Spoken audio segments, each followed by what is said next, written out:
Welcome back to Chimu's Chemistry, an online platform that will make your chemistry your chemistry. आज आपली colligative property number 4 and this is last colligative property called as osmotic pressure. आता osmotic pressure बघण्याआधी आपल्याला माहिती पाहिजे osmosis म्हणजे काय आणि आपल्याला मेन कन्फ्युजन यातच आहे की ऑस्मोसिस काय आणि डिफ्युजन काय. सो सगळ्यात पहिल्यांदा आपण ते कन्फ्युजन दूर करूया.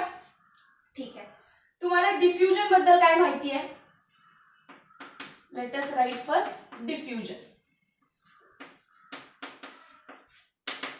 मी एक कंटेनर घेतीये. ठीक आहे, हे कंटेनर दोन पार्ट्स मध्ये डिवाइड आहे. हा वेगळा कंटेनर आहे, हा वेगळा कंटेनर आहे ना. हा कंटेनरचा वेगळा पार्ट आहे, हा वेगळा पार्ट आहे. हे मध्ये काय काढलंय? ही मध्ये ठेवली आहे कुठली तरी मेम्ब्रेन. साधी मेम्ब्रेन आहे ही, गरिबाची मेम्ब्रेन म्हणा हवं तर. एकदम सिंपल मेम्ब्रेन आहे. का म्हणते असं? कारण याच्यामध्ये जे होल्स असतात ते असे मोठे मोठे असतात, बिग होल्स वाली मेम्ब्रेन. सो मी फक्त तिला साधी मेम्ब्रेन म्हटलं. आता या कंटेनर मध्ये काय आहे इकडे? तर सोल्युशन आहे. आणि सोल्युशन म्हणजे काय? सॉल्व्हंट प्लस कुठला तरी सोल्यूट असणार आहे. सो मी याला सोल्युशन 1 म्हणते. तसंच काय करा, इकडे एक वेगळं सोल्युशन आहे. या सोल्युशनला सोल्युशन 2 म्हणा. मला सांगा याचं कॉन्सन्ट्रेशन मी वेगळं ठेवायचं ठरवलं. सोल्युशन 1 चं कॉन्सन्ट्रेशन C1, सोल्युशन 2 चं कॉन्सन्ट्रेशन C2. कॉन्सन्ट्रेशन म्हणजे काय? किती सोल्यूट टाकलाय पर लिटर सोल्यूट. हे काय सॉल्व्हंट आहे. किती सोल्यूट टाकलाय पर लिटर सोल्युशन. आपण कॉन्सन्ट्रेशनच्या सगळ्या टर्म्स बघितले, मोलॅरिटी, मोलॅलिटी है ना. So what is concentration? Concentration is number of moles of solute dissolved per litre. म्हणजे काय? Volume of solution. सोल्युशनचं किती व्हॉल्यूम आहे, त्यात तुम्ही किती सॉल्व्हंट सोल्यूट टाकलाय, याला म्हणणार आपण कॉन्सन्ट्रेशन. मोलॅरिटी सारखं है ना. आणि जर मी असं म्हटलं या केस मध्ये की concentration of 1 is greater than concentration of 2, ही खूप इम्पॉर्टंट आहे. जेव्हा आपण असं म्हणतो की कॉन्सन्ट्रेशन मोठं आहे 1 चं, याचा अर्थ यानं काय सांगितलं या साइनने? बघा, concentration is directly proportional to number of moles of solute.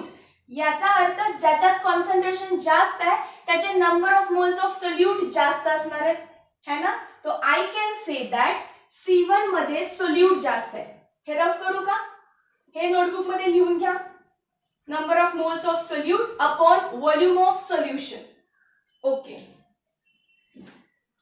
आता बघा मी म्हणते जसं मी आता सांगितलं, concentration is directly proportional to number of moles of solute. आणि सोल्यूटला मी B म्हणते ना, so I will write it as B. याचा अर्थ इथं जे सोल्यूट आहे त्याची अमाउंट जास्त आहे. कोणापेक्षा? इथल्या सोल्यूट पेक्षा. सो इथे मी काय करते, जास्त आहे म्हणून मी एरो वरती दाखवला. जर या सोल्युशन मध्ये सोल्यूट जास्त आहे तर मी असं म्हणू शकते का सॉल्व्हंट कमी आहे कंपेअर टू इथला सॉल्व्हंट. दोन सोल्युशन आहे, या सोल्युशनचं कॉन्सन्ट्रेशन जास्त आहे. याचा अर्थ या दोघांचं व्हॉल्यूम तर सेम आहे, कारण कम्पेअर करायचं असेल तर व्हॉल्यूम सेम ठेवला पाहिजे. राहिलं कोण? Number of moles. कॉन्सन्ट्रेशनला number of moles directly proportional आहे. याचा अर्थ जर सोल्युशन 1 चं कॉन्सन्ट्रेशन जास्त असेल तर त्यात जास्त सोल्यूट असणार आहेत. मग याच्यात काय करायचं आपण? कमी असणार. जर सोल्यूट जास्त आहे तर सॉल्व्हंट कमी असणार याच्यामध्ये. समजा तुम्ही युरिया टाकलाय, युरिया जास्त टाकलाय म्हणजे काय? कंपॅरेटिव्ह पाण्याचं प्रमाण त्यात कमी. सो सॉल्व्हंट कमी, तिकडे सॉल्व्हंट जास्त. आणि मला सांगा, या मेम्ब्रेनचे पोर्स इतके मोठे मोठे आहेत, हे होल्स इतके मोठे मोठे आहेत, यातनं सोल्यूट पण पास होऊ शकतो आणि सॉल्व्हंट पण पास होऊ शकतो. सोल्यूट पण पास होऊ शकतो, सॉल्व्हंट पण पास होऊ शकतो, कारण ही मेम्ब्रेन गरिबाची मेम्ब्रेन आहे ना, मोठे मोठे मोठे त्याच्यामध्ये होल्स आहेत. सो सोल्यूट पण इकडे तिकडे जाणार, सॉल्व्हंट पण इकडे तिकडे जाणार. पण डायरेक्शन काय असणार? तर नेट फ्लो बघायचा. इथून सोल्यूट तिकडे जाणार आहे का? जाणार आहे. इकडचं सोल्यूट इकडे येणार आहे का? ऑफकोर्स येणार आहे, पण एका डायरेक्शनचा रेट जास्त असणार, त्यामुळे तो रेट आपण कन्सिडर करतो. बघा आता जास्त सोल्यूट कुठे आहे? सोल्यूटचं घेऊन जाऊया. जास्त सोल्यूट कुठे आहे? या साईडला. कमी कुठे आहे? त्या साईडला. याचा अर्थ इकडून इकडे ट्रान्सफर होतोय कोण? सोल्यूट. सो हे काय आहे? सोल्यूटचं डायरेक्शन. सोल्यूट कुठून कुठे चाललाय? सोल्युशन 1 पासून सोल्युशन 2 कडे. Higher to lower concentration. You know that प्रत्येक गोष्ट हायर टू लोअर कॉन्सन्ट्रेशन जाणार आहे. येस. आता मला सांगा मग सॉल्व्हंट कुठून कुठल्या डायरेक्शन मध्ये येईल? सॉल्व्हंट इकडे जास्त आहे सोल्युशन 2 मध्ये, तो कुठे येईल? सोल्युशन 1 मध्ये येईल. याचा अर्थ जर मी एरो असा काढायचा ठरवला, सोल्युशन 2 मधून सोल्युशन 1 कडे यायला, कोण यायले या डायरेक्शन मध्ये? सॉल्व्हंट असा आहे, सोल्यूट तिकडे चाललंय. सो मी असं म्हणू शकते का? The net movement of, definition घ्या, द नेट मूवमेंट वर्ड का यूज केला? कारण मी जस्ट आता सांगितलं सोल्यूट तिकडे चाललाय, तसं सोल्यूट इकडे पण यायलाय, पण मोर रॅपिडली तो त्या डायरेक्शन मध्ये चाललाय 1 पासून 2 कडे, म्हणून नेट मूवमेंट म्हटलं. द नेट मूवमेंट ऑफ, कशाची मूवमेंट? जर तुम्ही सॉल्व्हंटला घेणार असाल तर सॉल्व्हंट घ्या, सॉरी सोल्यूटला घेणार असाल तर सोल्यूट घ्या, सॉल्व्हंटला घेणार असाल तर सॉल्व्हंट घ्या, काहीही घेऊ शकताय. सो मी दोन्ही लिहितीये बघा, सोल्यूट आणि सॉल्व्हंट. दिसत असेल आय गेस. हे काय? सोल्यूट, हे काय? Solvent. Net movement of solute or solvent from, कुठून? फ्रॉम इट्स हायर कॉन्सन्ट्रेशन, जिथे तो हायर आहे तिथून, from it's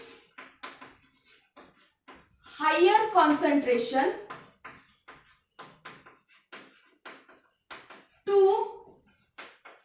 it's lower concentration. Its हा वर्ड खूप इम्पॉर्टंट आहे. इथे सोल्यूट त्याच्या हायर कॉन्सन्ट्रेशन पासून त्याच्या लोअर कॉन्सन्ट्रेशन कडे गेलाय. सिमिलर वे मध्ये सॉल्व्हंट त्याच्या हायर कॉन्सन्ट्रेशन पासून त्याच्या लोअर कॉन्सन्ट्रेशन कडे गेलाय. सो इट्स हा वर्ड खूप इम्पॉर्टंट आहे. सो ही एक डेफिनेशन झाली. I can define it either in this way, the net movement of solute or solvent from its higher concentration to its lower concentration is called as diffusion. अजून एक कोणती पद्धत आहे का ज्याने मी याला डिफाइन करू शकते? तर मला सांगा, सोल्युशनला कन्सिडर केलं तर मी असं लिहायचं ठरवलं, net movement of solute from solution of higher concentration to solution of lower concentration, असंही म्हणू शकते.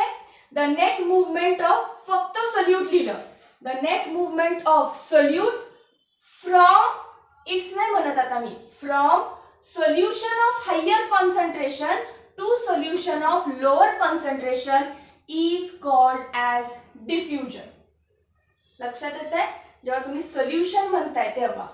आणि जर असं लिहिलं तर नेट मूवमेंट ऑफ, आता सॉल्व्हंट लिहिताय, from net movement of solvent from, it's नाही, सोल्युशनच्या टर्म्स मध्ये लिहायचंय. So net movement of solvent from solution of lower concentration, इकडून इकडे चाललंय ना, so solution of lower concentration to solution of higher concentration is called as diffusion. 3 definition आहेत, त्यातली ही मोस्ट प्रेफर्ड आहे, तुम्ही लिहू शकताय. त्या 2 पण डेफिनेशनच आहेत. एकदा याचा स्क्रीनशॉट करा, मग मी त्या 3ही डेफिनेशन्स आधी लिहून घेते. सो डिफ्युजन मध्ये सोल्यूट त्याच्या हायर टू लोअर कॉन्सन्ट्रेशनला जातो, सॉल्व्हंट त्याच्या हायर टू लोअर कॉन्सन्ट्रेशनला जातो. जर सोल्युशन आणायचं असेल वर्ड तुमच्या डेफिनेशन मध्ये, तर मी म्हणणार net movement of solute from solution of higher concentration to solution of lower concentration. जर सॉल्व्हंट घ्यायचं असेल तर net movement of solvent from solution of lower concentration to solution of higher concentration is called as diffusion. लक्षात आलं असेल difference काय आहे. Okay, एकदा स्क्रीनशॉट करून घ्या.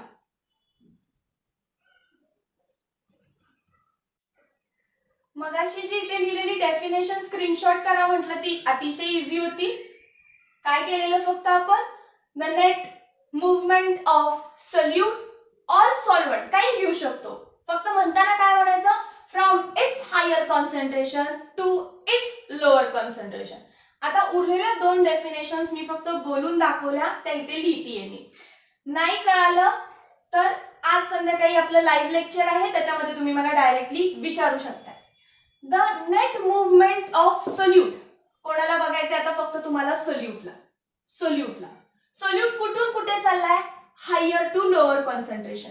आणि सोल्युशनचं कॉन्सन्ट्रेशन बघा C1चं जास्त आहे, C2चं कमी आहे. मग जर मला सोल्युशन वर्ड आणायचं असेल माझ्या डेफिनेशन मध्ये तर मी म्हणणार नेट मूव्हमेंट ऑफ सोल्यूट कुठून कुठे, from solution of higher concentration to solution of lower concentration is called diffusion. Next आता मी बोलणार आहे फक्त सॉल्व्हंट बद्दल. सॉल्व्हंट कुठून कुठे यायलाय, C2 कडून C1 कडे यायलाय. C2 काय आहे, C2 असं कॉन्सन्ट्रेशन आहे जे कमी आहे, असं सोल्युशन आहे की ज्याचं कॉन्सन्ट्रेशन कमी आहे. सो मी म्हणणार नेट मूव्हमेंट ऑफ सॉल्व्हंट कुठून कुठे व्हायलाय, from solution of lower concentration to solution of higher concentration is called as diffusion. कळालं. सो डिफ्युजन मध्ये खरी प्रोसेस काय होतीये तर दोन्ही मॉलिक्युल्स इकडून तिकडे चालले. जिथे कॉन्सन्ट्रेशन जास्त आहे तिथून लोअर कॉन्सन्ट्रेशन कडे मुवमेंट व्हायले. मग सोल्यूटचं जास्त कुठे आहे, तिकडून कमीकडे. सॉल्व्हंटचं जास्त कुठे आहे, तिकडून कमीकडे. फक्त आपण हीच गोष्ट वेगवेगळ्या दृष्टिकोनातून बघू शकतो, है ना. त्यामुळे त्या 3 दृष्टिकोन मानलेत आणि ते दृष्टिकोन आपली झाली डेफिनेशन. आय गेस क्लिअर असेल, कळालं असेल तिन्ही डेफिनेशन्स. मग आता बघूया ऑस्मोसिस. एकदा स्क्रीनशॉट करा याचं.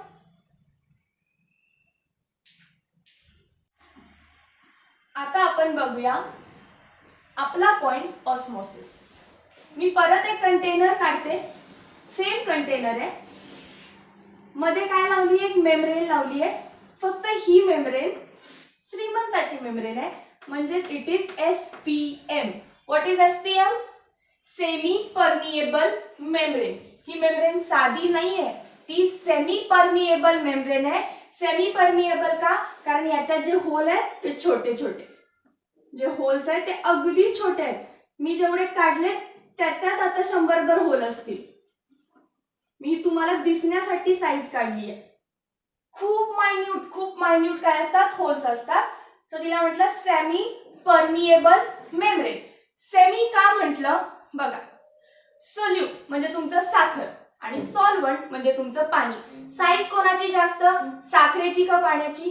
साखरेची मॉलिक्युलर साईज जास्त, कारण तो सॉलिड आहे. मग याचे होल्स कसे आहेत, लहान आहेत. साखर पास होईल का त्यातून? नाही होणार. काय पास होईल, फक्त पाणी पास होऊ शकतं. सो जी मेम्ब्रेन ज्यातून फक्त सॉल्व्हंट पास होतं, सोल्यूट पास होत नाही, अशा मेम्ब्रेनला म्हणायचं semi permeable membrane. It is a film. Film म्हणजे मूवी नाही, फिल्म म्हणजे काय, membrane. It is a membrane which has pores. जे पोर्स आहेत लार्ज इनफ, मोठे आहेत. बट लार्ज इनफ हा शब्द का वापरतात, इतकेच मोठे आहेत जितके सॉल्व्हंट मॉलिक्युलला पास व्हायला लागतात, म्हणून लार्ज म्हटलंय. नाही म्हणायचं नाही मॅम आता तुम्ही छोटे होल्स म्हटलं आणि डेफिनेशन मध्ये लार्ज लिहिलंय. लार्ज इनफ म्हणजे काय, इतकेच मोठे आहेत की ज्यातून फक्त सॉल्व्हंट पास होऊ शकतं. So it is a film which has pores large enough to allow solvent molecules to pass through them. SPM do not allow solute. साखर, मीठ हे सोल्यूट आहेत. युरिया, ग्लुकोज सोल्यूट आहेत. यांना पास होऊ देत नाही, कारण पोर्सची साईज लहान आहे, सोल्यूटची साईज मोठी आहे. सोल्यूट ह्यातून पास होणार नाही, सॉल्व्हंट ह्यातून पास होऊ शकतो. ओके, चला परत सेम हे सोल्युशन 1, हे सोल्युशन 2. या सोल्युशनचं कॉन्सन्ट्रेशन C1, या सोल्युशनचं कॉन्सन्ट्रेशन C2. कंडिशन सेम घेऊया. Concentration of solution 1 is greater than concentration of solution 2. याचा अर्थ concentration is directly proportional to number of moles of B असतं, that is number of moles of solute. Solute किती आहे? Solute जास्त तर concentration जास्त, solute कमी तर कॉन्सन्ट्रेशन कमी. आता बघा, जर या सोल्युशनचं कॉन्सन्ट्रेशन जास्त आहे याचा अर्थ याच्यामध्ये सोल्यूट जास्त आहे आणि याच्यामध्ये सोल्यूट कमी आहे. याचाच अर्थ याच्यामध्ये सोल्यूट जास्त आहे तर सॉल्व्हंट कमी आहे, कंपॅरेटिव्ह याच्यामध्ये जास्त आहे. हे कळालं असेल, ॲरो कसे देणार तुम्ही ते. आता मला सांगा नेट मूव्हमेंट कशी होत असते? याच्यातून सोल्यूट तर पास होणारच नाही, सोल्यूट तर पास होणारच नाही. पास कोण होणार आहे? फक्त सॉल्व्हंट. हायर कुठे? सोल्युशन 2 मध्ये. सो मूव्हमेंट कशी होणार? या डायरेक्शन मध्ये. आणि डिफ्युजन मध्ये पण अशीच मूव्हमेंट केलेली आपण. कोणाची? सॉल्व्हंटची. या एरो वरून कोण चाललंय? सॉल्व्हंट चाललंय. कुठून कुठे चाललाय? त्याच्या हायर कॉन्सन्ट्रेशन पासून त्याच्या लोअर कॉन्सन्ट्रेशन पर्यंत. सो पहिली जी डेफिनेशन लिहिली डिफ्युजन साठी तीच ऑस्मोसिस साठी पण असणार आहे, फक्त त्यात आपण सोल्यूट लिहिणार नाही. का लिहित नाही? कारण ही सेमी परमिएबल मेम्ब्रेन आहे, याच्यातून सोल्यूट पास होणार नाही. सो डेफिनेशन 1 मध्ये काय करणार फक्त तुम्ही? ओके मी लिहिले येतं. द नेट स्पॉन्टॅनियस म्हणजे आपल्या मनाने फ्लो होतो हा. The net spontaneous flow of solvent molecule into the solution is called osmosis. 2 मिनिटे ह्या डेफिनेशन कडे फोकस करू नका, इथे या. The net spontaneous flow of solvent molecule from more dilute solution. बघा सॉल्व्हंट कुठून कुठे चाललाय? C2 कडून C1 कडे चाललाय. C1 कॉन्सन्ट्रेटेड आहे तर C2 ला आपण डायल्यूट म्हणू शकतो. C1 चं कॉन्सन्ट्रेशन जास्त आहे याचा अर्थ सोल्युशन 1 कॉन्सन्ट्रेटेड आहे, याचा अर्थ सोल्युशन 2 डायल्यूट आहे. So net movement of solvent from dilute solution to concentrated solution, from dilute solution to concentrated solution is called as diffusion. So माझ्या भाषेतली डेफिनेशन कशी होती? net movement of solute येणार आहे का याच्यामध्ये? नाही. सॉल्व्हंट कुठून कुठे? फ्रॉम its higher concentration, त्याच्या हायर कॉन्सन्ट्रेशन मधून टू इट्स लोअर कॉन्सन्ट्रेशन, त्याच्या लोअर कॉन्सन्ट्रेशन कडे जाण्याला आपण म्हणतो डिफ्युजन. आणि मोर स्पेसिफिक आणि प्रॉपर डेफिनेशन कुठली आहे? The net movement of solvent from solution of lower concentration to solution of higher concentration. Solvent move व्हायलाय कुठून कुठे? अशा सोल्युशन मधून की ज्याचं कॉन्सन्ट्रेशन कमी आहे टू अशा सोल्युशन कडे की ज्याचं कॉन्सन्ट्रेशन जास्त आहे. सो लिहिलंय net spontaneous flow of solvent molecules from dilute solution to more concentrated solution through semi permeable membrane. Very important word. जर हा वर्ड लिहिला नाही तर डेफिनेशनला काहीच अर्थ नाही. So through semi permeable membrane लिहिणं आवश्यक आहे. सेमी परमिएबल मेम्ब्रेन नाही लिहिलं तर ही डेफिनेशन आणि डिफ्युजनची जी डेफिनेशन आपण लिहिली मागे बघा दोन्ही सेमच आहेत. काय डिफरन्स झाला का मग डिफ्युजन आणि ऑस्मोसिस मध्ये? नाही. सो या डेफिनेशन मध्ये काय लिहिणार? Through SPM. आता ही झाली तुमची ऑस्मोसिसची डेफिनेशन. या एसपीएम ने काय सांगितलं तुम्हाला की या प्रोसेस मध्ये सोल्यूट कुठून कुठे पासच झालेला नाहीये, फक्त सॉल्व्हंटचीच मूव्हमेंट व्हायला लागले, ते पण अशा सोल्युशन मधून की ज्याचं कॉन्सन्ट्रेशन कमी आहे अशा सोल्युशनकडे की ज्याचं कॉन्सन्ट्रेशन जास्त आहे, that is from dilute to concentrated solution. Clear असेल ऑस्मोसिस काय आहे.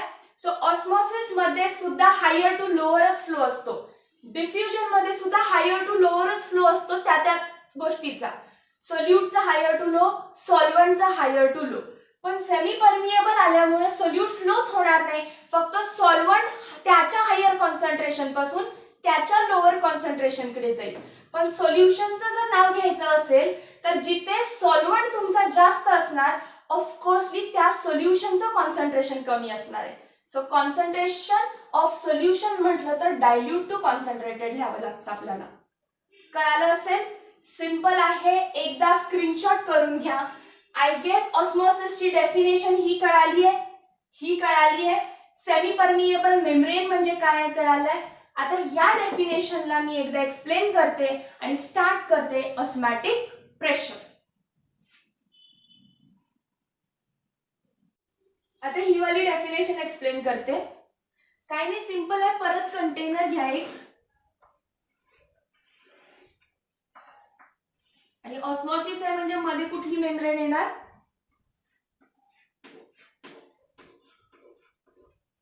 SPM, semi permeable membrane.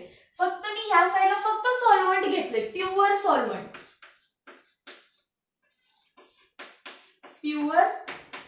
आणि इकडे मी घेतलंय सोल्युशन. म्हणजे याचा अर्थ इथे फक्त वॉटर आहे असं समजा, आणि इथे सॉल्ट सोल्युशन आहे. आता मला सांगा कॉन्सन्ट्रेशन कोणाचं जास्त असणार. जस्ट मी सांगितलेलं concentration is directly proportional to number of moles of B. म्हणजे काय, सोल्यूट. बी म्हणजे सोल्यूट. कोणात सोल्यूट आहे, आता प्युअर सॉल्व्हंट आहे, सोल्यूट नाहीये. याच्यात सॉल्ट प्लस वॉटर आहे, सो सॉल्ट झाला त्याचा सोल्यूट. याच्यात सोल्यूट आहे तर याचं कॉन्सन्ट्रेशन काय असेल, जास्त असेल. याला C1 म्हणू, त्याला C2 म्हणू, आणि कॉन्सन्ट्रेशन जास्त असणार आहे C2 चं. सेमी परमिएबल मेम्ब्रेन आहे, याचा अर्थ फक्त मूव्हमेंट कोणाची होणार, सॉल्व्हंट. सो सॉल्व्हंट मूव्ह झाला कुठून कुठे, त्याच्या हायर कॉन्सन्ट्रेशन. बघा इथे प्युअर सॉल्व्हंट आहे, जर C2 चं कॉन्सन्ट्रेशन जास्त आहे याचा अर्थ C2 मध्ये सोल्यूट जास्त आहे कम्पेअर टू C1. याच्यात सोल्यूट कमी आहे.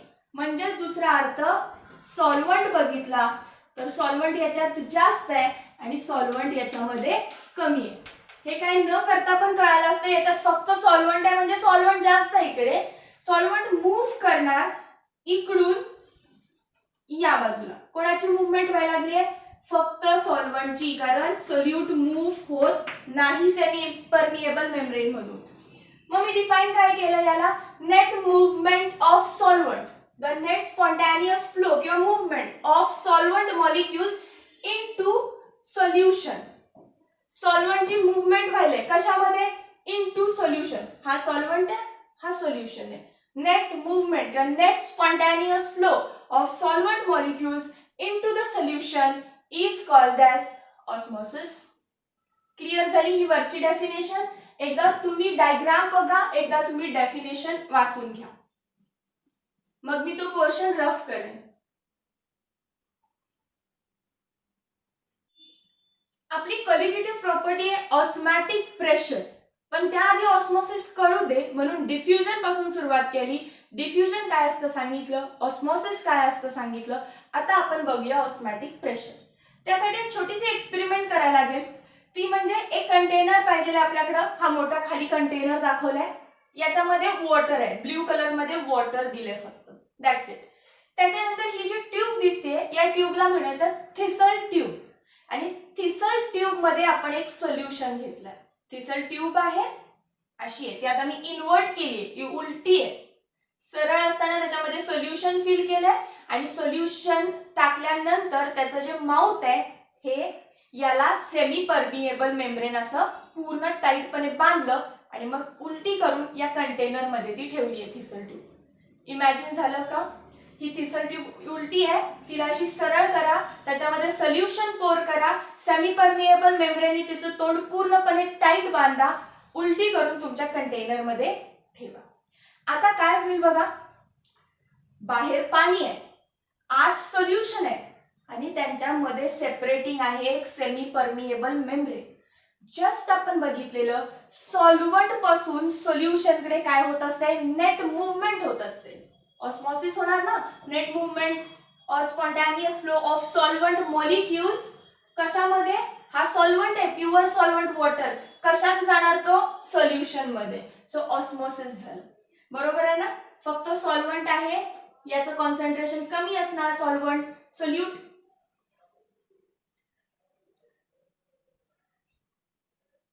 सो ऑस्मॉसिस झाल्यामुळे आता सगळं वॉटर मॉलिक्यूल काय व्हायला लागले, via semi permeable membrane solution मध्ये ट्रान्सफर व्हायला लागले.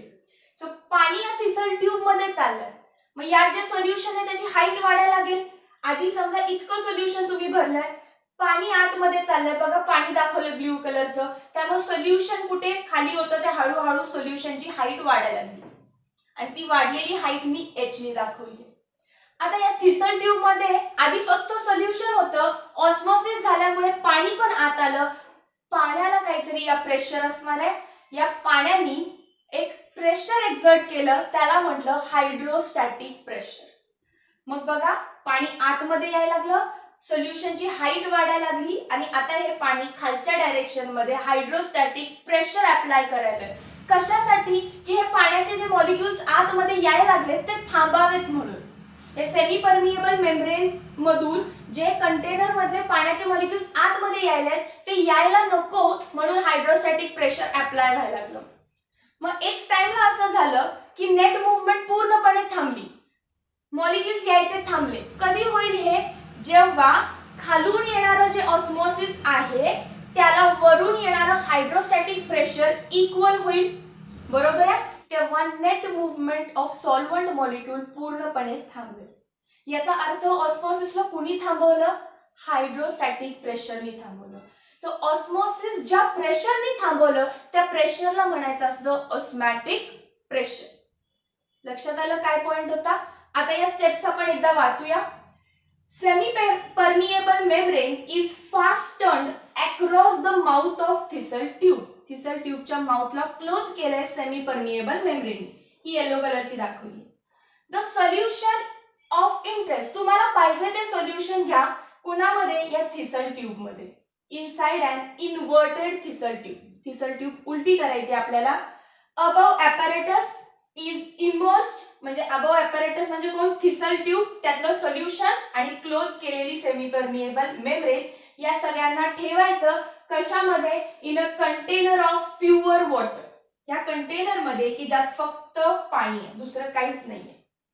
ॲज अ रिझल्ट, आणि यामुळे काय व्हायला लागलं, water passes through, water pass व्हायला लागले via semi permeable membrane into the solution. एकदा पाणी आतमध्ये गेलं की काय होतंय, it causes the liquid in the tube to rise. हे सोल्युशनची हाईट वाढायला लागणार. ती वाढलेली हाईट कशाने दिले, एच ने. The liquid column in the tube, हा जो लिक्विड कॉलम तयार झाला, जे एक्सेस लिक्विड आलंय, यानं प्रेशर क्रिएट केलं. Creates hydrostatic pressure to push the solvent back. हे जे सॉल्व्हंट आत आलंय, जे पाणी आत आलंय, त्याला परत बाहेर कंटेनर मध्ये नेण्यासाठी हायड्रोस्टॅटिक प्रेशर क्रिएट झालं. इव्हेंच्युअली एक टाइम असं येतं की liquid rising in the tube stop. हे जे वाढणार लिक्विडची हाईट आहे, म्हणजे आत येणारं पाणी आहे, ते पाणी आत येण्याची प्रोसेस थांबते. At this stage hydrostatic pressure developed is sufficient to force solvent molecules back through the membrane into the container at the same rate by they enter the solution. ह्या मुवमेंटला काय झालंय, ते हायड्रोस्टॅटिक प्रेशर जे आतमध्ये create झालं या पाण्यामुळे ते सफिशियंट आहे. कशासाठी, खालून जे वॉटर मॉलिक्युल्स आत यायलात त्याला फोर्सफुली थांबवण्यासाठी. सो वॉटर मॉलिक्युल्स ज्या रेटनं आत यायलात त्याच रेटनं हायड्रोस्टॅटिक प्रेशर परत पाण्याला बाहेर टाकायला. याचाच अर्थ rate of water coming inside is equal to hydrostatic pressure. मग ऑस्मॉसिस थांबणार, पाणी आत यायचं बंद होणार जेव्हा दोघांचा रेट सेम होईल तेव्हा. So the hydrostatic pressure that stopped the osmosis is called as osmotic pressure. ज्या हायड्रोस्टॅटिक प्रेशरनं तुमची ऑस्मॉसिसची प्रोसेस थांबवली त्यालाच काय म्हटलं आपण, ऑस्मॅटिक प्रेशर. आणि सिम्बॉल असतो पाय. ऑस्मॅटिक प्रेशर कशाने डिनोट करतात, पायनी. जेव्हा त्याचा फॉर्म्युला काढला गेला experimentally, it was rho h g. Rho h g. Rho काय असतं, you know it, rho is density.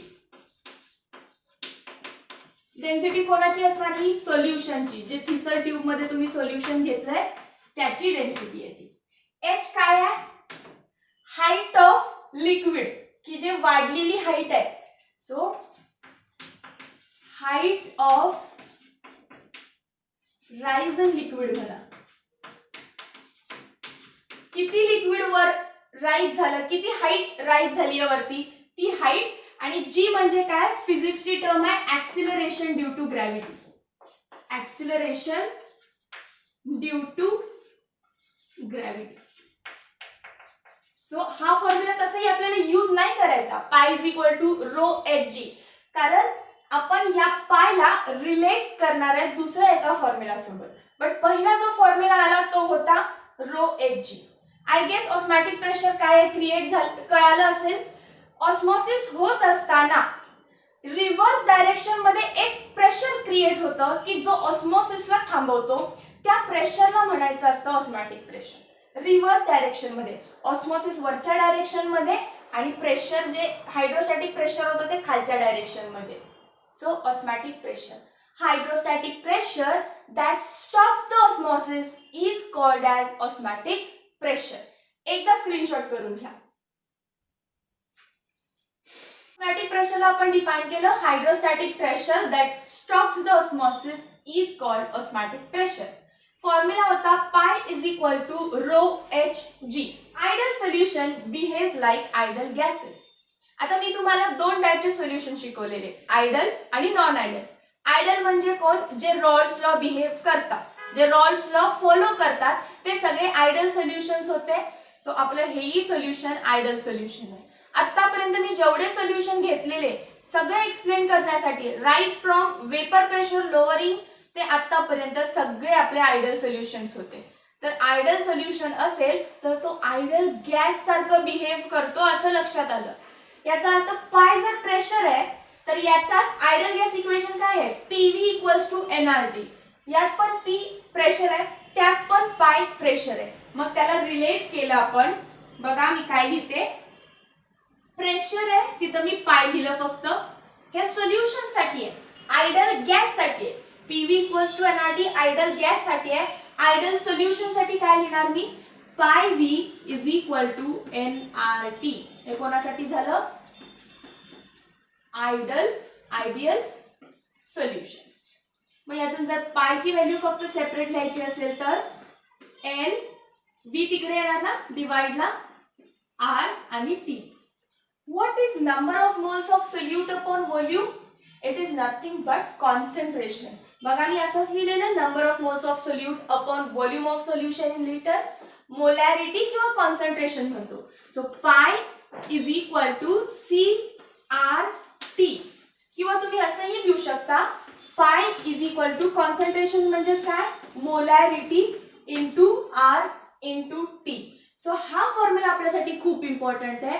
पाय is equal to C R T किंवा pi is equal to M R T. आता पाय प्रेशर आहे. So pressure आपण कशात घेणार, एटमॉस्फिअर, बार मध्ये. कोणती युनिट आहे प्रेशरचं ते ठरवणार आर ची व्हॅल्यू काय घ्यायची. ठीक आहे. सो जनरली आर ची व्हॅल्यू जी आपण यूज करतो ती आहे 0.0821 litre atmosphere kelvin inverse mole inverse. आता मॅम आर ची व्हॅल्यू तर 8.314 असते, ती जूल मध्ये असते. Joule kelvin inverse mole inverse. ही कशामध्ये आहे, लिटर ॲटमॉस्फिअर मध्ये 0.0821. याचा अर्थ तुमचा जो प्रेशर आहे ते ॲटमॉस्फिअर मध्ये कॅल्क्युलेट केलेलं असणार आहे. Got it. Okay. So definition बघितली, फॉर्म्युला बघितला.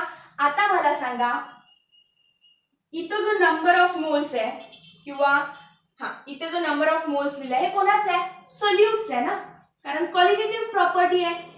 Osmotic pressure is a qualitative property, hence it depends upon number of moles of solute, that is B. So NB, number of moles मी कसे काढू शकते? We know number of moles of B is equal to given weight of B upon molecular weight of B, right? मग हा formula expand करून लिहायचा झाला तर काय होईल? पाय इज इक्वल टू, आधी मी आहे तसं लिहून घेते, number of moles of B upon volume into R into T. number of moles ला मी लिहू शकते WB upon MB volume of solution वरतीच लिहूया आपण into R into T. हे कशाची व्हॅल्यू आली? पायची. सो पायचा एक्सपांडेड फॉर्म्युला काय आहे? Pi is equal to WB RT upon MBV. आणि याच्यातून ते तुम्हाला विचारू शकतात मॉलिक्युलर वेट ऑफ सोल्यूट काय आहे. What is MB? M आपण डिनोट करतो मॉलिक्युलर वेट ऑफ B, म्हणजेच कोण? B is nothing but our solute, है ना. किती कोण टाकलंय? Urea, glucose, sucrose. बी माझा आतापर्यंत non volatile non electrolyte solute आहे. वेपर प्रेशर पासून बी तोच आहे, अजूनही तोच आहे. Glucose, urea, sucrose, that's it. त्याचं मॉलिक्युलर वेट काढायला सांगितलं तर असं. अरे सिंपल आहे ना. PV इक्वल्स टू NRT, त्याच्या जागी फक्त पायपुट केलं, V ला तिकडे नेलं, N अपॉन V कळालं, कॉन्सन्ट्रेशन आहे, कॉन्सन्ट्रेशन म्हणजेच मोलॅरिटी तुम्ही लिहू शकता. नंबर ऑफ मोल्स म्हणजे given weight upon molecular weight, given weight upon molecular weight. हा फॉर्म्युला तुम्हाला माहिती असेल तर मॉलिक्युलर वेट ऑफ बी तुम्ही इझिली कॅल्क्युलेट करू शकता. Is that okay? आणि प्रेशर आहे पाय, सो युनिट काय असू शकतं? एटमॉस्फिअर, बार, व्हॉट इट. प्रेशरच्या ज्या टर्म्स आहेत, जे युनिट्स आहेत तेच पायचे युनिट्स असणार आहेत. I hope this is clear. आता मी तुम्हाला 3 टाईपचे सोल्युशन शिकवेन. आयसोटोनिक, हायपरटोनिक आणि हायपोटोनिक सोल्युशन्स काय असतात. एकदा याचा स्क्रीनशॉट करून घ्या. आताच इक्वेशन बघितलेलं पाय इज इक्वल टू CRT किंवा pi is equal to C म्हणजेच कॉन्सन्ट्रेशन. कॉन्सन्ट्रेशन आपण मोलॅरिटी घेऊ शकतो. तर तुमच्या मनात क्वेश्चन यायला पाहिजे की मॅम तुम्ही आम्हाला जेव्हा एलिव्हेशन इन बॉइलिंग पॉइंट शिकवलं आणि डिप्रेशन इन फ्रीजिंग पॉइंट शिकवलं तेव्हा तुम्ही त्याच्यामध्ये स्मॉल m म्हणजेच मोलॅलिटी मोलॅलिटी घेत होता. पण आज मात्र तुम्ही कॉन्सन्ट्रेशनची टर्म मोलॅरिटी घेतलं, मोलॅरिटी. असं का? कारण प्रेशर आपलं टेम्परेचर डिपेंडंट टर्म आहे. ऑस्मॅटिक प्रेशर किंवा नॉर्मल प्रेशर ही टेम्परेचर डिपेंडंट क्वांटिटी असणार आहे. सो अशी कॉन्सन्ट्रेशनची टर्म घ्यावी लागेल की जी टेम्परेचरवर डिपेंडंट आहे. आणि मोलॅरिटी टेम्परेचरवर डिपेंड असते कारण मोलॅरिटी व्हॉल्यूमवर डिपेंड आहे. मोलॅरिटी कशी काढतो आपण? Molarity is equal to number of moles of solute upon volume of solution in litre. व्हॉल्यूमवर डिपेंड म्हणजेच टेम्परेचरवरती depend, because volume and temperature are directly proportional to each other. So व्हॉल्यूमवर depend म्हणजे टेम्परेचरवर डिपेंड, म्हणून ऑस्मॅटिक प्रेशरच्या वेळी मी मोलॅरिटी घेतली. Is that clear? ओके. आता मी सांगत होते about isotonic, hypertonic and hypotonic solution. Simple आहे. तुम्हाला मी 2 सोल्युशन्स दिले आणि त्या दोन्ही सोल्युशनचं ऑस्मॅटिक प्रेशर पाय जर इक्वल असेल तर मी म्हणणार हे 2 सोल्युशन आयसोटोनिक आहे. 2 सोल्युशन्स ज्यांचं ऑस्मॅटिक प्रेशर सेम आहे त्या सोल्युशन्सना काय म्हणायचं असतं? ऑस्मॅटिक प्रेशर. मग 2 घ्या, 2 पेक्षा जास्त घ्या. So 2 or more solutions with same osmotic pressure pi is called isotonic solution. मग समजा जर मी असं म्हटलं पहिलं सोल्युशन जे आहे त्याला मी त्याचं एक सोल्युशन घेतलं, तुम्ही कोणाचं घेताय? 0.1 मोलार युरिया. आणि दुसरं सोल्युशन जे घेतलंय 0.1 मोलार ग्लुकोज. पहिल्या सोल्युशनचं ऑस्मॅटिक प्रेशर मी पाय 1 म्हणते, दुसऱ्या सोल्युशनचं ऑस्मॅटिक प्रेशर मी पाय 2 म्हणते. सो इक्वेशन कशी होणार, π1 इज इक्वल टू याची मोलॅरिटी काय असणार, m1, r कॉन्स्टंट आहे, टेम्परेचर कॉन्स्टंट असणार. π2 इज इक्वल टू याची मोलॅरिटी m2, r2 t2 लिहायची काही गरज नाही कारण r आणि t तर कॉन्स्टंट आहे. सो बघा जर ऑस्मॅटिक प्रेशर इक्वल असतील, π1 इज इक्वल टू π2 झालं तर अशा टाइपच्या सोल्युशन्सना आपण काय म्हणणार, आयसोटोनिक. आणि जर π1 इज इक्वल टू π2 आलं तर m1 is equal to m2 पण येणार आहे. सो मी असं म्हणू शकते का, जर दोन सोल्युशन्स आयसोटोनिक असतील तर त्यांचं मोलार कॉन्सन्ट्रेशन, मोलॅरिटी म्हणजे काय, मोलार कॉन्सन्ट्रेशन सेम असेल. See there molar concentration are same. Next लाईनला काय लिहिलंय, they have different concentration in gram per litre. खरं तर लगेच लक्षात यायला पाहिजे मोलर कॉन्सन्ट्रेशन सेम आहे, 0.1 मोलर युरिया, 0.1 मोलर ग्लुकोज, हे दोघं आयसोटोनिक आहे. याचा अर्थ यांचा ऑस्मॅटिक प्रेशर सेम आहे. What is mean by 0.1 molar urea, अर्थ काय आहे या सेंटेन्सचा, पहिल्या लेक्चर मध्ये सांगितलंय part 1 of the lecture solution. 0.1 molar म्हणजे 0.1 मोल युरियाचा तुम्ही टाकलाय कशामध्ये, 1 लिटर पाण्यामध्ये.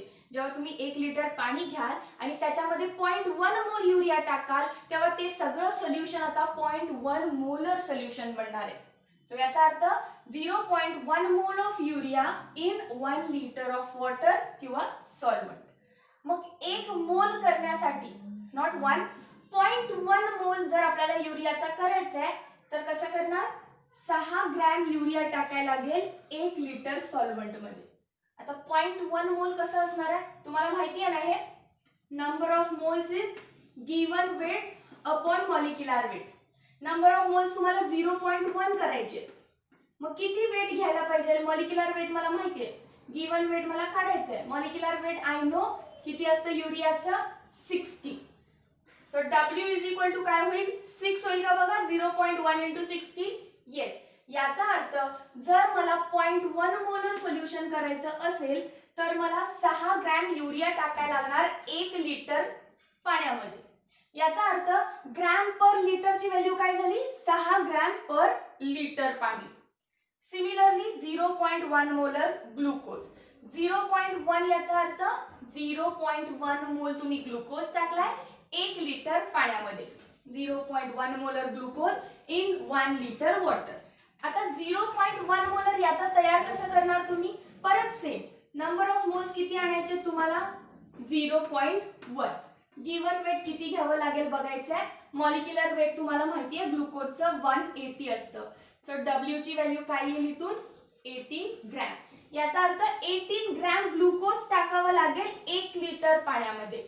18 ग्रॅम ग्लुकोज टाकायला लागेल 1 लिटर पाण्यामध्ये, तर आपलं ते सोल्युशन काय होईल, 0.1 मोलर होईल. Is that clear, okay. मग ग्रॅम पर लिटर कॉन्सन्ट्रेशन किती झालं, 18 gram per 1 litre, 18 gram per litre water. मग बघा ग्रॅम पर लिटर इथे किती आहे, 6 ग्रॅम पर लिटर, इथं किती आहे, 18 ग्रॅम पर लिटर. जरी मोलर कॉन्सन्ट्रेशन सेम असेल तरी gram per litre concentration different असतं. येस, लक्षात आलं, ओके. सो डेफिनेशन नंतर तुम्ही कुठलंही एक्झाम्पल घ्या, जसं की मी घेतलंय 0.1 molar urea and 0.1 molar glucose are isotonic. Isotonic म्हणजे काय, युरिया सोल्युशनचं ऑस्मॅटिक प्रेशर आणि ग्लुकोज सोल्युशनचं ऑस्मॅटिक प्रेशर इक्वल यायला पाहिजे. असं जर झालं तर फॉर्म्युलावरून पण कळतंय की त्यांचं मोलार कॉन्सन्ट्रेशन सेम पाहिजे. π1 इज इक्वल टू π2 असेल तर m1 is equal to m2 पाहिजे, पण ग्रॅम पर लिटर कॉन्सन्ट्रेशन वेगवेगळं असणार आहे. इज दॅट क्लिअर, एकदा स्क्रीनशॉट करून घ्या. असे 2 सोल्युशन्स घेणार ज्यांचं ऑस्मॅटिक प्रेशर सेम नसणार आहे, कारण जर ऑस्मॅटिक प्रेशर सेम असेल तर मला त्यांना आयसोटोनिक म्हणावं लागेल. आयसोटोनिकचा पार्ट क्लिअर आहे. आता ते अनइक्वल आहे, दोघे सेम नाहीये, तर मग 2 पार्ट्स होऊ शकतात, एक तर हायपरटोनिक नाहीतर हायपोटोनिक. मग मी पहिली लाईन आधी काय लिहून घेतेय, both the solutions will have unequal osmotic pressure pi. मग मी एक्झाम्पल काय घेतलंय, 0.1 molar urea solution is hypertonic. मी पहिला हायपर बद्दल शिकवते. To 0.05 molar glucose. काही नाही बघा, मी दोन सोल्युशन्स घेतले. 0.1 मोलार युरिया सोल्युशन आहे माझ्याकडे आणि 0.05 मोलार ग्लुकोज सोल्युशन आहे आणि हे मी दोन्ही सोल्युशन्स तुमच्या हातात दिले की घ्या. ठीक आहे. आता तुम्ही मला सांगाल की मॅम तुम्ही काय शिकवलंय, पाय इज इक्वल टू MRT आणि तुम्हाला बघूनच कळतंय मोलर कॉन्सन्ट्रेशन जास्त कुणाचं आहे, 0.1 मोलर जास्त की 0.05 जास्त, तर 0.1 मोलर जास्त. मग जर पाय डायरेक्टली प्रपोर्शनल असेल मोलॅरिटीला तर तुम्ही मला सांगू शकताय की मॅम 0.1 मोलार युरियाचं मोलर कॉन्सन्ट्रेशन जास्त आहे तर 0.1 मोलारचं ऑस्मॅटिक प्रेशर पण जास्त असणार आहे. कोणापेक्षा, 0.05 मोलर ग्लुकोज पेक्षा. अनइक्वल झाले का? येस. सो ज्याचं जास्त आहे, ज्या सोल्युशनचं जास्त आहे त्या सोल्युशनला म्हणायचं हायपरटोनिक. हायपर म्हणजे जास्त, हायपरटोनिक सोल्युशन. मग मी काय म्हणणार, 0.1 molar urea solution is hypertonic to, compare करतो ना, टू कोणाला हायपरटोनिक आहे तो, 0.05 मोलर ग्लुकोज. क्लिअर. मग मी लिहिलं बघा, 0.1 मोलर युरियाचं मी लिहीन पाय1 is equal to M1RT. 0.05 molar ग्लुकोजचं लिहीन पाय2 इज इक्वल टू M2RT. आणि तुम्हाला बघून कळालं 0.1 मोठा आहे आणि 0.05 लहान आहे. मग M1 मोठा झाला, M2 लहान झाला. M1 मोठा तर पाय1 मोठा झाला, पाय2 लहान झाला. म्हणून 0.1 molar urea solution is hypertonic to 0.05 molar glucose. आणि उलटही म्हणू शकते ना मग मी की 0.05 molar glucose is hypotonic. Hypo म्हणजे काय, कमी. So is hypotonic to 0.1 molar urea. We can also say 0.05 molar glucose is hypotonic म्हणजे कमी ऑस्मॅटिक प्रेशर कोणाला, to 0.1 molar urea solution. So hypo means less osmotic pressure compared to other and hypo means high osmotic pressure compared to other. Clear झाले. Isotonic, hypertonic, hypotonic. एकदा screenshot करून घ्या. चला बघूया reverse osmosis. याचा short form काय लिहिणार आपण, RO. ऐकल्यासारखं वाटतंय, RO पाण्याचं मशीन. So that is nothing but work on the principle of reverse osmosis. तुमच्या घरात लागलेला ROचा फिल्टर. ठीक आहे. ऑस्मोसिस म्हणजे काय लिहिलंय मी, ही डेफिनेशन ऑस्मोसिसची आहे आणि रिव्हर्स ऑस्मोसिसची नाही आहे, ऑस्मोसिसची आहे फक्त. रिवाइज करण्यासाठी लिहिली. ऑस्मोसिस म्हणजे काय, net movement of solvent molecules into the solution through semi permeable membrane. आठवत नसेल तर पॉज करा, नोटबुक मध्ये लिहिलेलं वाचा, ऑरल्स बॅक बॅक बॅक. आणि मगाशी जे ऑस्मोसिस शिकवले ते एकदा रिवाइज करून या. ठीक आहे. हा, मग ऑस्मोसिसच्या वेळी काय होणार आहे तर प्युअर सॉल्वंट सोल्युशन मध्ये जायला लागणार. वॉटर या साइड कडून त्या साइडला निघालं, वॉटर या कंटेनर मधून वाया semi permeable membrane salty water कडे चाललंय. बघा, एक मी कंटेनर काढलाय, त्याच्यामध्ये दोन पार्ट्स आहेत. या दोन पार्टच्या मध्ये मी लावली आहे सेमी परमिएबल मेम्ब्रेन. एका साइडला मी फक्त पाणी घेतलंय आणि दुसऱ्या पार्ट मध्ये मी सॉल्टी वॉटर घेतलंय, समुद्राचं पाणी घेतलंय असं म्हटलं तरी चालेल. सी वॉटर किंवा सॉल्टी वॉटर आणि इकडे आपलं नॉर्मल वॉटर आहे. आता बघा, मध्ये सेमी परमिएबल मेम्ब्रेन आहे आणि इथं काय आहे, फक्त सॉल्वंट आहे. इथे फक्त सॉल्वंट आहे आणि इथे सोल्यूट पण आहे आणि सॉल्वंट पण आहे. पण सॉल्वंट जास्त कुठे आहे, या बाजूला, कारण फक्त सॉल्वंट आहे. आणि मग हे जास्त कडून कमीकडे सॉल्वंट फ्लो व्हायला लागला वाया सेमी परमिएबल मेम्ब्रेन. आणि सोल्यूट पास होणारच नाही, फक्त सॉल्वंटचाच विचार करायचा आपल्याला. So net movement of solvent into the solution is called as via semi permeable membrane is called as osmosis. Osmosis व्हायला लागलं. आणि हे ऑस्मॉसिस जर थांबवायचं असेल तर आपण जस्ट बघितलेलं, आपण एक प्रेशर लावलेलं हायड्रोस्टॅटिक प्रेशर, तेच म्हणजे काय, पाय. बघा, बाहेरून ऍटमॉस्फिअरिक प्रेशर असणारच आहे. हे जे ऑस्मॉसिस व्हायला लागलंय, फक्त पी लिहिते आधी. आता ऑस्मॉसिस व्हायला लागले ना, ऑस्मॉसिस होताना सुद्धा याच्यावरती काहीतरी प्रेशर आहे, ती P atmosphere, external atmospheric pressure. But हे प्रेशर सोडून आपण काहीतरी एक्स्ट्रा प्रेशर लावतो, ते म्हणजे आपलं ऑस्मॅटिक प्रेशर. एक्स्ट्रा प्रेशर लावलं की काय होईल, इकडून प्रेशर आल्यामुळे ऑस्मॉसिस स्टॉप होईल. सो ह्या एक्सेस प्रेशरनी आपलं ऑस्मॉसिस थांबवलेलं, यालाच आपण ऑस्मॅटिक प्रेशर म्हटलं. यालाच आपण ऑस्मॅटिक प्रेशर म्हटले. हे यासाठी आता इथे सांगितलं कारण मी मगाशी या पी चा उल्लेख केला नव्हता, है ना. नॉर्मल ऍटमॉस्फिअरिक प्रेशर असणार आहे की नाही या सिस्टीमवर, ऑफकोर्स आहे, पण ते प्रेशर इतकं नाही की तुमची ऑस्मॉसिस थांबवेल. त्यामुळे ते प्रेशर मी कन्सिडर केलं नाही. ते प्रेशर तर आहेच, जसं तुमच्या डोक्यावरती आहे, माझ्या डोक्यावरती आहे, तसं या सिस्टीमच्या डोक्यावरती पण आहे. पण ते सोडून एक्सेस ऑफ प्रेशर आपण जे अप्लाय करतोय, आपण म्हणजेच कोण, इकडून आलेल्या पाण्याने जे प्रेशर अप्लाय केलंय, हायड्रोस्टॅटिक प्रेशर, तर एक्सेस प्रेशर अदर दॅन ऍटमॉस्फिअरिक प्रेशरलाच आपण ऑस्मॅटिक प्रेशर म्हटलं. किंवा काय नाही, तुम्हाला पाय तरी माहिती आहे, पाय हा ऑस्मॅटिक प्रेशर आहे की जो या डायरेक्शन मध्ये अप्लाय केला गेला आणि त्यामुळे सॉल्व्हंटचा फ्लो स्टॉप केला. सॉल्व्हंट जो मूव्ह होता इकडे, तो आपण स्टॉप केलं. ऑस्मॉसिस स्टॉप करतो म्हणून नाव दिलं ऑस्मॅटिक प्रेशर. इथपर्यंत तुम्हाला माहिती आहे. आता बघा, जर मी पायपेक्षा अजून काहीतरी एक्सेस प्रेशर दिलं तर, अजून थोडं एक्स्ट्रा प्रेशर दिलं तर काय होईल, जो मॉलिक्यूल इकडे येत होते सॉल्व्हंटचे, वॉटर मधून सॉल्टी वॉटर मध्ये, पण मी या साइडून जर एक्सेस प्रेशर लावलं तर सॉल्टी वॉटर मधून आता पाणी कुठे जाईल, नॉर्मल वॉटर कडे. सो एक्सेस प्रेशर लावल्यानंतर ते लिहिते मी एक्सेस प्रेशर.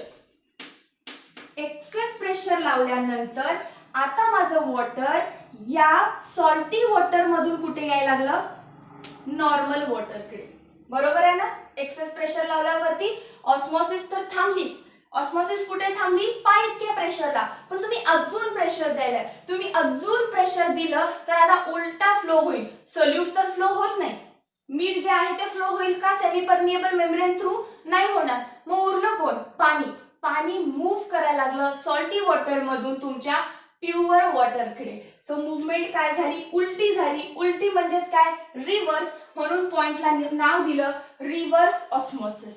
म्हणून पॉइंटला नाव काय दिलं, रिव्हर्स ऑस्मॉसिस. ऑस्मॉसिस या डायरेक्शनला व्हायला पाहिजे होती, पण आपण ऑस्मॅटिक प्रेशर पेक्षा सुद्धा जास्त प्रेशर दिलं आणि डायरेक्शन रिव्हर्स केली, याला म्हणायचं रिव्हर्स ऑस्मॉसिस. आता ही प्रोसेस करताना तुम्हाला लक्षात येते का आपण काय केलं, हे जे सॉल्टी वॉटर होतं त्याला आपण प्युअर वॉटर बनवलं. सॉल्टी वॉटर मधलं वॉटर तिकडे जायला लागलं ना रिव्हर्स ऑस्मॉसिस मुळे, इकडे फक्त मीठ उरलं आणि यातला जो प्युअर वॉटर आहे तो तुमच्या त्या कंटेनर मध्ये शिफ्ट व्हायला, या साईडला, या डायरेक्शन मध्ये, या कंटेनर मध्ये. याचा अर्थ समुद्राचं जे मिठाचं पाणी आहे, सलाईन वॉटर आहे, ते आपण डिसलाईन करू शकतो, त्यातून सॉल्ट काढून घेऊ शकतो आणि प्युअर वॉटर आपण पिण्यालायक पाणी बनवू शकतो using the process reverse osmosis. Got it? So use काय याचा, desalination. Desalination म्हणजे रिमूव्हल ऑफ सॉल्ट आणि making pure water from the salty water. आणि मग तुमचं पाणी तयार होतं. आणि फिल्टर जे आहेत त्यामध्ये सुद्धा हीच प्रोसेस असते, क्षारयुक्त पाणी होतं, है ना. कारण बोरचं पाणी तुम्ही पित असाल तर त्याच्यामध्ये क्षार असतात, सॉल्ट्स असतात. ते सॉल्ट्स एक साईडला राहतात आणि प्युअर पाणी तुम्हाला फिल्टर मधून बाहेर येतं. सो जेव्हा वॉटर या डायरेक्शन मध्ये फ्लो होईल तेव्हा एक्सेस ऑफ वॉटर या कंटेनर मध्ये वाढेल ना, and you will get pure water. You will get pure water outside. Is that clear? Salination of water किंवा reverse osmosis. Okay. यानंतर एक न्यूमेरिकल आहे तुमच्या टेक्स्टबुक मध्ये, काही नाही, तुम्हाला MB काढायला विचारलंय आणि बाकी सगळं दिलंय. बघा, रिवाइज करते. Pi is equal to CRT, but C is nothing but molarity. So MRT लिहा नाहीतर CRT लिहा, दोन्हीही चालेल. What is molarity? Molarity is nothing but number of moles of solute upon volume of solution. पण कशामध्ये घ्यायचं ते? लिटर मध्ये. R आहे तसं, T आहे तसं. आता तुमच्या टेक्स्टबुक मध्ये पूर्ण सगळीकडे तुम्हाला N2 दिसेल. जिथं जिथं मी B लिहिते टेक्स्टबुक मध्ये तिथं तिथं 2 लिहिलं जाईल, है ना? कारण टेक्स्टबुक सोल्यूटला 2 म्हणते आणि मी सोल्यूटला B म्हणते, फक्त एवढाच फरक आहे. आता नंबर ऑफ मोल्सचा फॉर्म्युला काय आहे? Number of moles is equal to given weight upon molecular weight. मग पुट करा सेम तो formula. Pi is equal to number of moles of B घ्या तिथून WB अपॉन MB. राहिलंय कोण खाली? व्हॉल्यूम इन लिटर तो पण, आणि वरती राहिलाय R आणि T. सो हा फॉर्म्युला मी डिराईव्ह केला, पण परत आणि डिराईव्ह करून दाखवला. यातून तुम्हाला हा MB काढायचा आहे, molecular weight of B. Try करा, नाहीतर एक लेक्चर तर घ्यायचंच आहे की त्याच्यामध्ये सगळे न्यूमरिकल्स कव्हर करायचे आहेत. बट हे ट्राय करा, याशिवाय येऊ नका. इतकी सगळी कन्सेप्ट शिकून काय फायदा नाही जर न्यूमरिकल सॉल्व्ह नाही करता आलं तर. ओके, सो इथे सगळ्या क्वालिटेटिव्ह प्रॉपर्टीज संपल्या. पण एक अतिशय इम्पॉर्टंट पॉइंट आहे, van't of factor I. Van't of factor ज्याला डिनोट करतो आपण स्मॉल I ने. खूप इम्पॉर्टंट पॉइंट आहे आणि लास्ट पॉइंट आहे आपल्या चॅप्टरचा. जॉईन करा नेक्स्ट पार्ट मध्ये. Thank you so much.